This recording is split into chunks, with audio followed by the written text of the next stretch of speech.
Kenyatta wamekutanisha vichwa vyao katika maabara ili kuangazia kwamba swala la vyakula vya kisaki ama GMO linakuwa ni salama na pia kuna upatikanaji wa chakula. Ni Jumamosi nyingine marahaba, tunakutana katika kipindi Boresha Kilimo. Hiki ni kipindi ambacho kinaangazia nyanja mbalimbali za kilimo, teknolojia ibuka, hali kadhalika kilimo asili. Hii leo tunaangazia jinsi utafiti unatumika kuleta vyakula, kuhakikisha vyakula ni salama, hasa katika chuo kikuu cha Kenyatta. Popote ulipo, hujambo na karibu. Mimi ni Laban Shaban. Kilimo ni nguzo kubwa kwa ujenzi wa taifa, kwani kilimo ndicho huboresha maisha. Ukitaka kujua haya usipime kipimo, na ukikaa nasi basi utaboresha kilimo.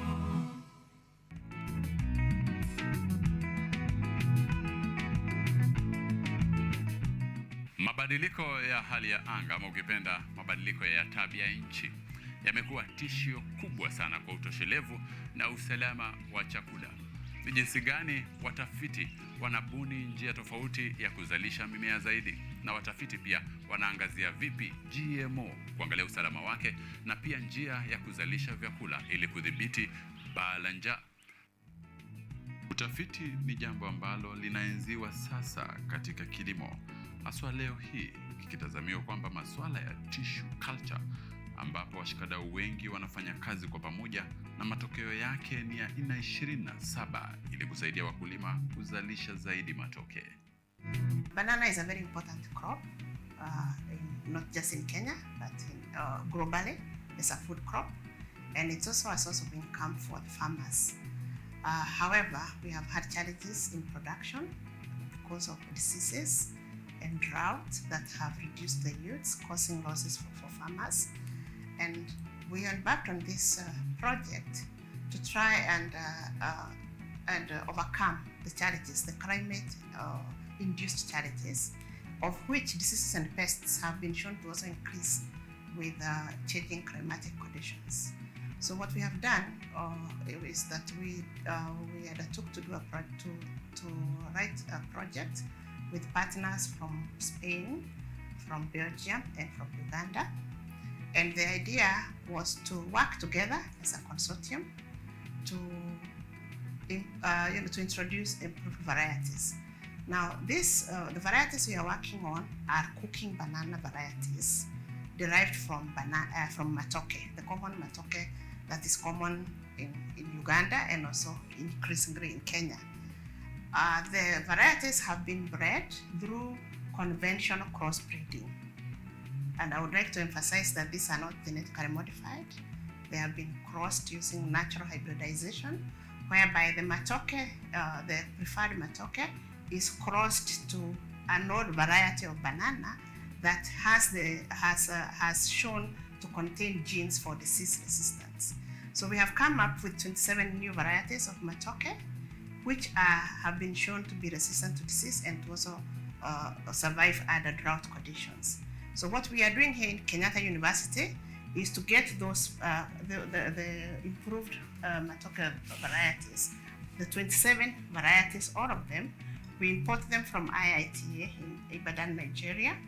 We multiply here in Kenyatta University in our tissue culture lab, and then we put them in this growth room. So when we import them, they're in this form, very small, some of them rooting, some without roots. So we put them through what we call the tissue culture process. And this is a process where you provide all the nutrients that plants need to grow. So you give them the carbohydrates, you give them vitamins, you give them source of sugar, you give them artificial light because they're not growing outside, and you allow them to grow. And once they go through the process and, after some time, maybe like 3 months, they form roots. So once they have formed the roots, we can now transfer them to soil. And we shall show you in the greenhouse how we do the transfer. So we take them, we put them in the greenhouse. The idea being, these plants, when they are in the artificial conditions, everything is provided. The environment is clean, there is light, there is food, So the plant just needs to sit there and grow. But once you take it to the field, you have to gradually harden it to be able to survive in the outside environment. So that's why we need to put them initially in a screen house before we take them to the field. We have been working in 3 counties, Embu, Muranga, and Kirinyaga. And we have used what we're calling a participatory gender responsive approach. So the farmers have periodically visited the lab so that they can understand the process and so that they can own the process. So even when we are doing the evaluation, as we shall show you when we go to the farm, we involve the farmers so that they grow with the plant from the time we plant to the time of harvest. And we have realized that farmers are looking for different things. Wafadhili wamechangia kwa kusaidia kuanzisha maabara ili kufanikisha utafiti. We have 27 new varieties of cooking bananas.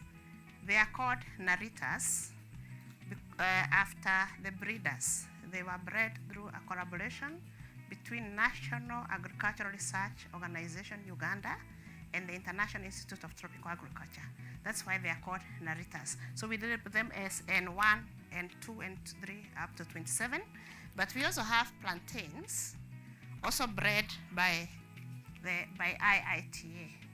So we were interested in the plantains because we don't have a lot of plantains in Kenya, and yet they have higher commercial value. So once we have rooted the plants in the lab, we usually put them in this chamber for 1 month to acclimatize them to the outside conditions, and then we pot them. We put them in sterile soil initially, and then in normal garden soil eventually. So what you can see here have been in this state. The bigger ones are 6 months old. The smaller ones are 2 months old. So the idea here is to ensure that they acclimatize to the normal environment, and once we feel they are strong enough, we can then take them to the farmers. So what we have done in the past is that we have now provided the farmers in Kirinyaga and in Meru with plants from this greenhouse.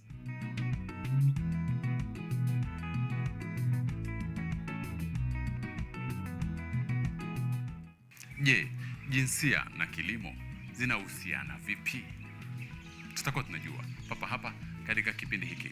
Unaendelea kutazama Boresha Kilimo, kipindi ambacho tunaamini kitastawisha kilimo humu nchini. Kwa sasa nachukua pumziko fupi, na rejea na mengi zaidi. Usiondoke hapo ulipo. Ukitaka kujua haya usipime kipimo, na ukikaa nasi basi utaboresha kilimo.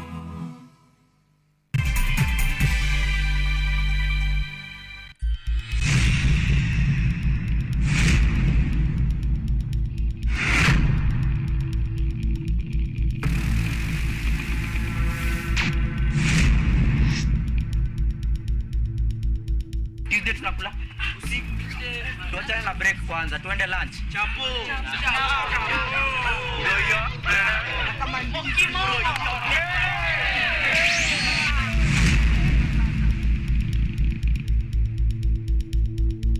Boresha piga shada kuna giza, sikinai tujinai siweke story.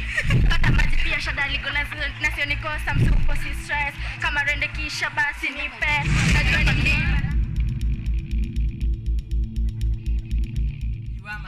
big up, brother, ukiwa adriva, big up, sis, big up, shows, mama, big ups, oya, wase wote, okay, my principal, big up.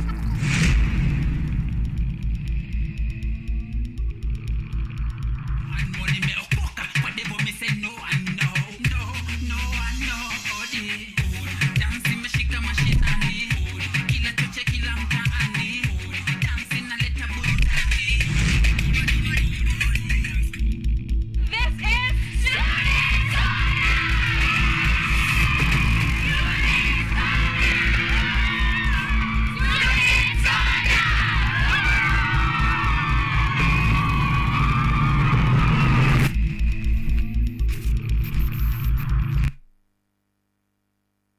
say la vie. We've been piss poor. Trade my Definitely my favorite is family. You know, family comes first in everything I do. game made my leap. Wrangle with the streets, it ain't my Jeep. I used to be pretty fashionable, dude. Like, if you were at an award show, it would be like Fali Pupa was gonna show out. The Navio was gonna show out. Never been a colony, so done with apologies on school fees for all of Behind the left jab, the right is always there. Behind the front foot, the back foot is always there. Forge with this brand is bout since pop past his team. He was Hey. Born in night robbery, my psychology means I gotta be one. Never been a colony, so done with apologies on school fees for all of these sons. Yo, what up, man? This is top in Africa. Make sure y'all stay here. This your boy Navio, all the way from UG, right here on KUTV. Keep it locked, baby. Case of raw. Had a couple dues and I paid them all. It's an 18 hole and I stayed the course.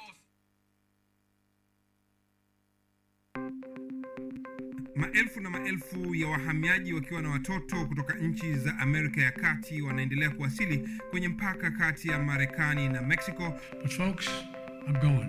Thank you very, very much. I appreciate it. Thank you. Ni habari kutoka pembe zote duniani. Pipopa si fukufuku. Pipopa ni idea. Sazidi ananyonya, hanyonyi vizuri, anakuwa hayuko comfortable. Jeshi la Jamhuri ya Kidemokrasia ya Kongo linapambana na uasi wa ADF.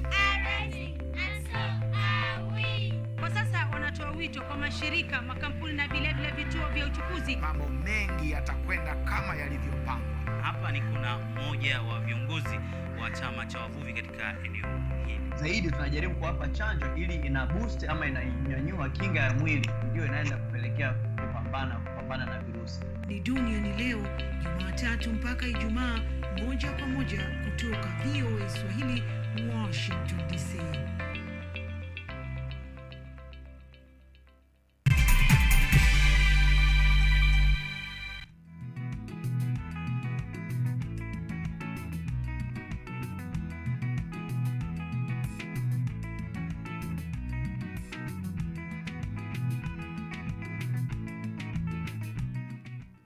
Utafiti katika kilimo na hasa utafiti wa migomba ama ndizi umeimarisha ni jinsi gani wakulima wataangalia kilimo chao ambacho kinaendelea, ili kuuliza wanasayansi wawaambie fanya hivi, twende hapa, ili tuimarishe kilimo chetu. Karibu katika sehemu ya pili ya kipindi Boresha Kilimo, ambapo tunaangazia vipi Chuo Kikuu cha Kenyatta kinafanya utafiti kuongeza utoshelevu wa chakula na pia kuhakikisha kwamba chakula ni salama kupitia njia za maabara na kufanya utafiti. Endapo na maoni, hisia, mapendekezo, maswali, ama wewe ni mkulima unataka sisi tukutembelee, tutafute kwenye mitandao ya kijamii @KUTV Kenya. Nifikie mimi @Laban Shaban, weka reli Boresha Kilimo.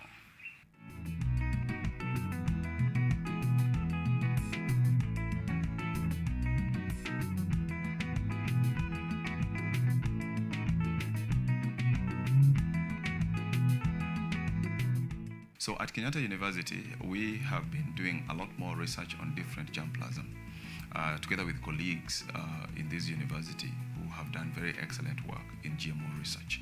And our contribution a lot more is in terms of making sure that apart from the research that we do in the lab, that the public also gets to know and how that impacts on their lives. For instance, did you know the GMO debate right now is the hottest debate in the country, alongside others really. But as a university, we have a responsibility to sensitize the public and get to know what exactly is in this GMO.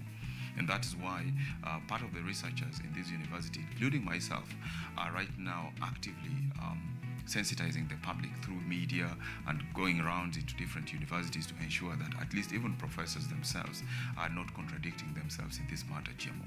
It is one aspect of research that has attracted a lot more discussions, and everybody has all of a sudden become an expert.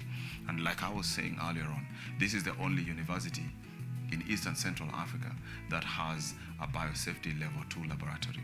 And because of that, we have also been very privileged that the government has been actually funding this GMO research. I know I've personally received 2 times the grants from National Research Fund. That time it was called NACOSTI, but now NRF, and again even NRF itself has funded me and colleagues in the lab to do GM stuff. I am aware of what my colleague Steve Runo is doing, and that is with the striker. Personally, I have been active in research that is seeking to make drought-tolerant maize. And how did we do this? We are looking for genes that can confer drought tolerance. And of particular interest here is the gene or are genes that we are picking from sources that are already tolerant. One of such sources is the resurrection plant. This is what we call in scientific languages Xerophyta viscosa. What it does is that this plant or this grass has the unique ability to dry itself to 5% relative water content. That is really dry. And when you add water to it, within 48 hours, it has revitalized itself to its normal physiological activities. That thing that makes it dry and don't die and gets back to its normal physiological condition is very critical for us. And that behavior is controlled in the genome by genes. And therefore, because we don't eat grass as human beings, we eat maize, we then go into that genome and try and identify that gene that is responsible for the drought tolerance. That is what we move from that grass to maize, and that is what we moved as well. We moved the promoters and then used other genes that will confer what we are calling delayed senescence. Senescence is when the plant or maize, for instance, loses the leaves when they sense that there is drought coming. The reason why the first thing it does is to lose the leaves is because leaves have stomata, and therefore that is the only source that water is leaving the plant. So you drop off that section that seems to be depriving you of that which is important. That's why the leaves actually drop off immediately. But when that happens, while it is strategic for the maize plant, it is not good for us as human beings, because you still require the same leaves to photosynthesize and give you the content in terms of the yields that you require. So that senescence or removal of the leaves needs to be slowed down, and that is what IPT gene does. It's called isopentyl transferase gene. That is what it does. And we have those transgenics here in the lab. It was done earlier by our former PhD students. I had an MSc student that was put into that and has now advanced it even further to a point of getting to know the stability of the gene, the nutritional content of that gene, and whether it has the tolerance that we claim. And all that is now positive. So what we are left to do is to go several seasons and get to know the stability of this, and then try and do more laboratory drought assays before now we release it out to the confined field trial after being approved by the National Biosafety Authority. So to the extent that this is contributing to food security, we strongly believe that this kind of research will actually lead to economic prosperity of our people, because food security is very critical. A hungry nation cannot work, and therefore the economics of those who are hungry is also deprived. Chuo Kikuu cha Kenyatta kimekuwa kipaumbele katika masuala ya utafiti kuwezesha utoshelevu wa chakula nchini Kenya ili kuhakikisha teknolojia inasaidia kwa uzalishaji wa chakula kwa wingi. As you have heard earlier from my colleague, this project is called CRISMABAN, and she told you what CRISMABAN is. The approach that I want to bring into CRISMABAN and to explain to you is, we took a gender approach in this project. And why a gender approach? Normally, scientific innovations, which are very good, like this one, which bring economy to the people, which bring food to the people, and this was the purpose of this project, ends up reaching the end users. I heard severally my colleagues talk about farmers. But the issue here is there are no people out there called farmers. Farmers are categorized in gendered categories of men and women, males or females, or boys and girls. And scientific innovations run to these people because eventually they are the ones who implement them. However, the RADing is very different for both genders. In banana production, for instance, it has been tested and proved that bananas are traditionally a woman's crop. That is when they are grown for home consumption. they are not grown for commercial. The minute tissue culture or commercialized bananas come into those so-called farmers, they introduce a commercial angle. And the commercial angle within the family changes the gender composition of within the value chain of banana production. We have already seen areas where new varieties come in, they raise the market value, they raise the food value, but unfortunately, the gender angle, the gender dynamics there with the household changes the whole idea. How do they change? That's the question. Men take over because commercial production is normally done by men.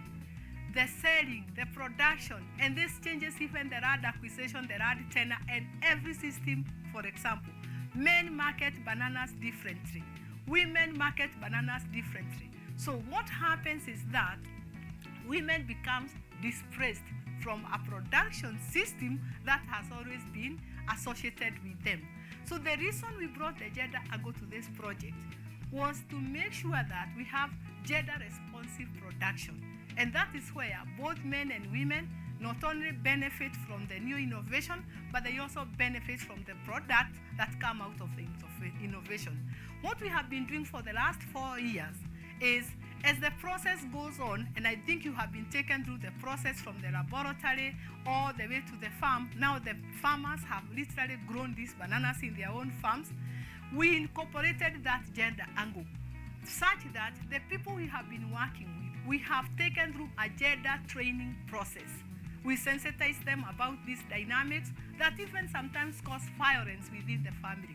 Because you see, if a woman was earning something, or if she was able to produce the bananas, and then suddenly she's displaced from the farming system, the woman becomes degenerated, and therefore she has no money to give to her family. So what we have done is train those women and men together, sensitize them about these dynamics that causes violence with the family, and we find at the end of it all, we have people who receive the innovation in a more cohesive, gender integrated groups, gender responsive adoption, and we have done this throughout the banana value chain. That is from the growing, the farm preparation, the division of labor, where roles are shared, and also the marketing. One thing I would say is this: we have been telling the scientists, the breeders, everybody in the process of banana production, breed knowing that you are reaching men and women. These people have different breeding ideas. For example, very quickly, women may want a banana which produces faster and that is not so big because they are not able to carry that to the market. You see these supports. Women may not access these supports because they don't own the trees within the farm. So we are advising the scientific breeders, breed with that in mind. Men, for example, may want a bigger banana because they will be able to ferry this to the market. It will fetch more money, but they will be able to ferry it with either the bicycle, the boarders, or some even own cars. They can also push the wheelbarrow.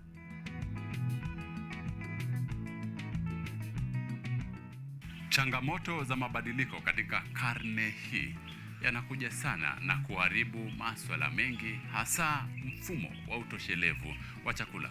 Hivyo ni muhimu sana kuja na uvumbuzi na utafiti ili kutatua matatizo haya.